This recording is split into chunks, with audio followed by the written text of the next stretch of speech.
माता लक्ष्मी की। आज हम तुला राशि के जातकों के लिए जुलाई 2025 का महीना कैसा रहेगा, इस बारे में चर्चा करेंगे। तुला राशि शुक्र देव के स्वामित्व वाली राशि है, उनकी प्रिय राशि। तुला राशि से पंचम भाव में राहु देव कुंभ राशि के में स्थित होकर गोचर कर रहे हैं। कुंभ राशि राहु देव की मित्र राशि, परंतु पंचम भाव का गोचर राहु देव का अच्छा नहीं माना जाता है। कारण राहु देव अलगाव के कारक हैं, राहु देव अचानक होने वाली घटनाओं के कारक हैं। पंचम भाव आपके प्रेम का भाव है, संतान का भाव है, विद्या और बुद्धि का भाव है। इन कारकों में अगर कोई अचानक दुर्घटना हो जाती है तो व्यक्ति को बहुत ही परेशानी महसूस होती है। तो तुला राशि के जातकों के लिए राहु का गोचर शुभ नहीं होगा। एक चीज हो सकती है उनके जीवन में कि अगर वह जुआ, सट्टा, लॉटरी, कम्युनिकेशन इस तरह के कार्य करते हैं तो उनको निश्चित रूप से अचानक से धन लाभ की स्थिति बनेगी। निश्चित रूप से धन लाभ होगा, इसमें कोई दो राय नहीं है। कारण कि राहुदेव राशि शुक्र के भी मित्र हैं, मित्र राशि में ही वह मौजूद हैं, तो अचानक धन लाभ की पूरी संभावना है। छठे भाव में शनि देव गोचर कर रहे हैं। छठे भाव में शनि का गोचर बहुत बढ़िया माना जाता है। आपके रोग दबे रहेंगे, शत्रु दबे रहेंगे, मामा का सहयोग आपको मिलेगा, प्रतियोगी परीक्षाओं में सफल होंगे। ये सारी चीज़ें आपके साथ होंगी। परंतु जैसा कि शनि देव महाराज का स्वभाव है कि सारी चीज़ें आपको संघर्ष के बाद विलंब से मिलेंगी, इसमें कोई संशय नहीं है। तो निश्चित रूप से तुला राशि के लोगों के लिए शनि देव का यह गोचर बहुत ही शुभ फल प्रदान करेगा। तुला राशि के लिए शनि देव एक योग कारक ग्रह के रूप में भी काम करते हैं। उस कारण से भी आपकी नौकरी लग सकती है, कार्यस्थल पर आपको सहयोग मिल सकता है, मामा का सहयोग मिल सकता है, विरोधी परास्त रहेंगे, इसमें कोई दो राय नहीं है। तो हर तरह से शनि देव आपकी तुला राशि के जातकों की मदद करेंगे, इसमें कोई दो राय नहीं। आपकी राशि से आपके राशि शुक्र का अष्टम भाव में गोचर हो रहा है। अष्टम भाव गूढ़ विद्याओं का भाव है, तांत्रिक साधना का भाव है, रिसर्च का भाव है। अगर आप रिसर्च के क्षेत्र में हैं, अगर आप ज्योतिष के क्षेत्र में हैं, अनुसंधान का कार्य करते हैं, गूढ़ विद्याओं की शिक्षा प्राप्त करने की तरफ बढ़ रहे हैं, तो आपके लिए शुक्रदेव बहुत ही बढ़िया काम करेंगे और आपको मदद मिलेगी। आपको गुप्त रूप से धन मिल सकता है, आपकी बीमारी समाप्त होकर आयु में वृद्धि हो सकती है। तो राशि का अष्टम में स्वराशिस्थ होकर गोचर करना बहुत ही लाभ देता है, जो अष्टम के कारकत्व हैं उनके आधार पर। परंतु अगर आप प्रमेह जैसे रोगों से पीड़ित हैं, गुप्त रोगों से पीड़ित हैं, तो आपको सतर्क होने की ज़रूरत है। आपको जो बीमारियां हो सकती हैं अष्टम गोचर के कारण, उसमें सबसे प्रमुख है डायबिटीज यानी मधुमेह और इंडोक्राइन ग्लैंड से संबंधित अंतःस्रावी ग्रंथियों से संबंधित बीमारियां जो होती हैं, सिक्रीशन जो होता है, उससे भी संबंधित समस्या हो सकती है, गुप्त रोग के शिकार हो सकते हैं। तो यहाँ आपको सतर्क रहने की ज़रूरत है। इसी के साथ वाहन को बहुत ही सावधानी से चलाने की ज़रूरत है। तुला राशि के जातकों के लिए नवम भाव में सूर्यदेव और गुरुदेव बृहस्पति एक साथ गोचर कर रहे हैं। तुला राशि के जातकों के धर्म कार्य में वृद्धि होगी, धार्मिक भावना में वृद्धि होगी, धर्म का कार्य करना चाहेंगे, धार्मिक यात्रा हो सकती है। पिता तुल्य जैसे लोगों का कहीं न कहीं से सहयोग हो सकता है। वहीं नवम भाव में गोचर कर रहे सूर्यदेव आपको ऊर्जा देंगे।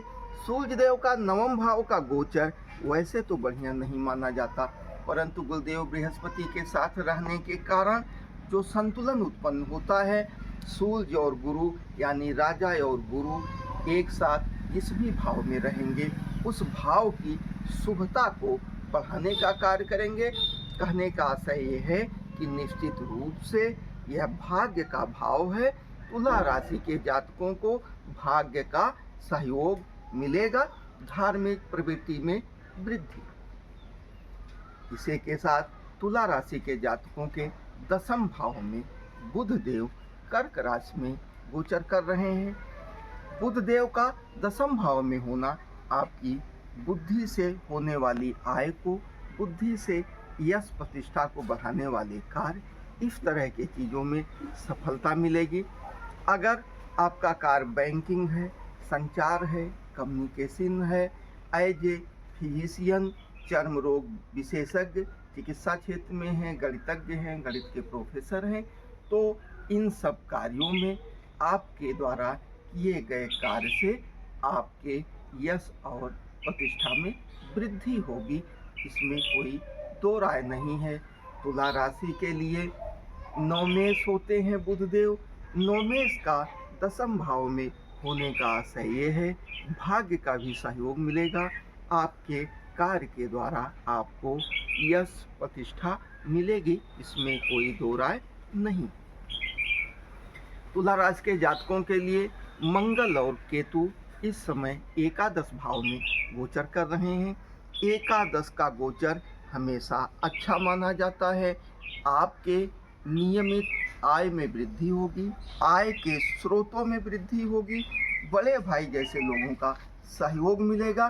कुल मिला के माना जाए तो केतु देव और मंगल आपके आय में वृद्धि करेंगे और आपको बेहतर बनाने का कार्य करेंगे। इसी के साथ अगर आपको कोई बीमारी परेशानी है, मंगल से संबंधित रोग का पता नहीं चल पा रहा है काफ़ी दिनों से, तो वह भी समस्या आपकी समाप्त होगी। तो इसी के साथ चंद्रदेव का गोचर, चंद्रदेव जब आपकी राशि से राशि में तीसरे भाव में, छठे भाव में, सातवें भाव में गोचर करते हैं, दसम में गोचर करते हैं, एकादश में गोचर करते हैं, तो वह बहुत ही अच्छा लाभ देते हैं। इसी के साथ कुछ महत्वपूर्ण चीज़ें जुलाई महीने में जो होंगी उसके बारे में हम आपको बता दे रहे हैं। एक तो 16 जुलाई को सूर्यदेव मिथुन राशि छोड़ के कर्क राशि में जाएंगे, जो कि तुला राशि के जातकों के लिए बेहतर होता है। बेहतर होगा वो हम अगस्त के महीने के बारे में जब तुला राशि के बारे में बताएंगे तो उसमें आपको निश्चित रूप से बताएंगे। वहीं 26 जुलाई को शुक्रदेव वृष राशि छोड़ के मिथुन में चले जाएंगे। इसी के साथ 28 जुलाई को मंगल देव सिंह राशि छोड़ के कन्या में चले जाएंगे, जो मंगल और केतु के द्वारा एक बहुत ही खराब योग बन रहा था, जिससे इस योग के दौरान समाज में दुर्घटनाएं बढ़ी, आगजनी बढ़ा, हवाई एक्सीडेंट्स हुए, ज़मीन पर एक्सीडेंट्स हुए, बहुत देशों में लड़ाई झगड़ा चला। वो सारी चीज़ें 28 जुलाई के बाद कम होना शुरू हो जाएंगी। इसी के साथ आपके भाग्य भाव में गोचर कर रहे गुरुदेव बृहस्पति 9 जुलाई को उदित होंगे। गुरुदेव बृहस्पति के उदित होने के बाद आपके भाग्य में और वृद्धि हो सकती है।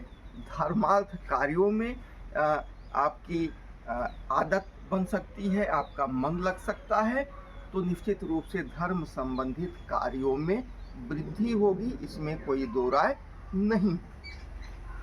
इसी के साथ 13 जुलाई को शनिदेव वक्री होंगे। आपके छठे भाव में शनिदेव के वक्री होने का आशय ये है कि शनिदेव और मजबूत होंगे। आपके राशि के लिए योग कारक होते हैं, आपके राशि के मित्र हैं, तो बहुत ही शुभ फल प्रदान करेंगे, फलों में शुभता प्राप्त होगी।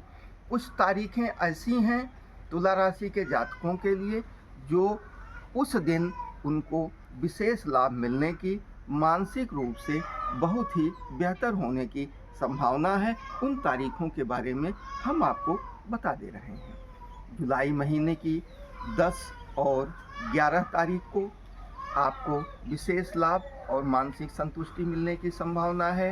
इसी के साथ 16 तारीख, 17 तारीख, 18 तारीख, 19 तारीख और 20 तारीख भी आपके लिए बहुत बेहतर साबित होंगे और कई तरह से आपको लाभ मिलेगी। आप मानसिक प्रसन्नता का अनुभव करेंगे, अच्छा भोजन करेंगे। इसी के साथ 25, 26, 27 और 28 तारीख भी जुलाई महीने में आपके लिए बहुत ही शुभ होगा, बहुत ही शुभ फल प्रदान करेगा। इन तारीखों का लाभ ले सकते हैं। बाकी तारीखों में शुभाशुभ फलों में न्यूनाधिकता हो सकती है। जब भी चंद्रदेव छठे, 8वें, 12वें भाव में गोचर करते हैं, वहाँ आपको थोड़ी सी समस्या होती है, परंतु हमने काफ़ी शुभ तारीखों के बारे में आपको बता दिया है। बाकी तारीखों में थोड़ा बहुत आपको सतर्क रहने की ज़रूरत है।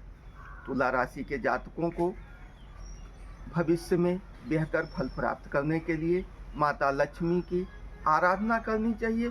इसी के साथ शनिदेव और भोलेनाथ की आराधना करने के साथ आपका जन्म जिस भी नक्षत्र में हुआ है, उस नक्षत्र के स्वामी के बीज मंत्र का जप आपको बहुत ही लाभ देगा। इसी के साथ अगर आप लग्नेश के बीज मंत्र का जप कर सकते हैं तो शुभ फलों में वृद्धि होगी और आप भौतिक रूप से बहुत ही बेहतर होते जाएंगे। ये सामान्य जानकारी थी तुला राशि के जातकों के लिए जुलाई महीने में ग्रहों के गोचर का।